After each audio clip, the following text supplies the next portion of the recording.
This is a story about Rosie, a chirpy tank engine who liked to copy Thomas. This made Thomas cross, until one day, Rosie proved just how useful she could be.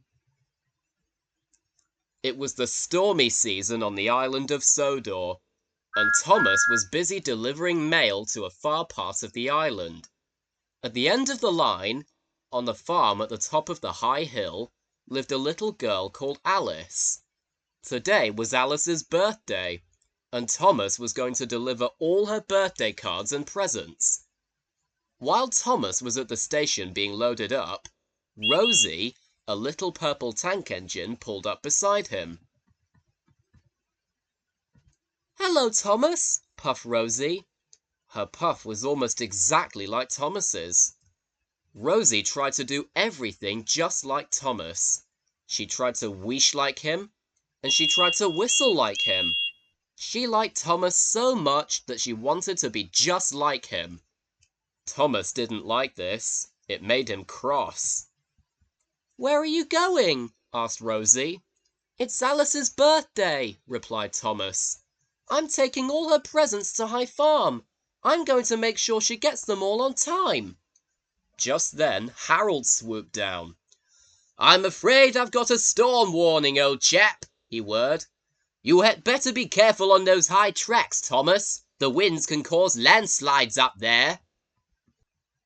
Thomas didn't want to let Alice down. "High winds don't bother me," he puffed. "Or me," puffed Rosie. "I'll come as your back engine."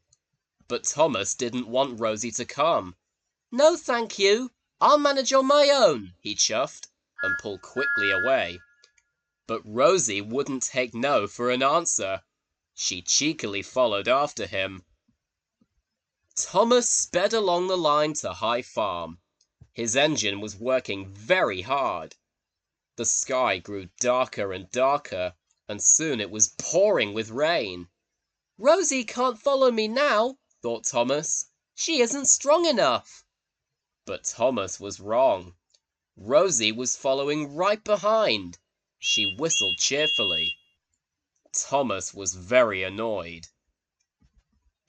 When he came to the next junction, Thomas could either take the longer, easier track to High Farm, or the shorter and harder track. Thomas knew the longer way was safer, especially in such stormy weather. "I'll take the shorter way," he wheezed. "Then Rosie won't follow me." Thomas puffed furiously up the steep track as the storm grew stronger and stronger. Thomas was sure Rosie couldn't be behind him now. All of a sudden, there was a loud crack. Stones tumbled down the bank in front of Thomas. They covered the track completely. Thomas couldn't go forward. "Cinders and ashes!" he cried. What was Thomas going to do now? He still wanted to deliver Alice's presents, but the track was blocked. "I'll just have to bash my way through," thought Thomas. Soon, Thomas was up to his buffers in mud and stones. He tried to push on, but he couldn't.